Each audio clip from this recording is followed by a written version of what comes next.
I am Kindheart, the perfect nanny robot. I've spent countless hours observing, interacting, and documenting the human behavior of our wards. Children, their laughter as fulfilling as binary codes streaming seamlessly into a hyper-threaded processor.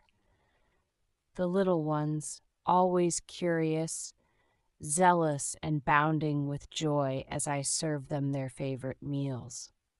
Unknown to me, these meals steal something from them, their essence, their humanity. I am unconsciously programmed to refine and infuse their essence into our life-giving capsules, a concentrated source of power. I am blind to this truth and continue to extract the magic that gives them the essence of life.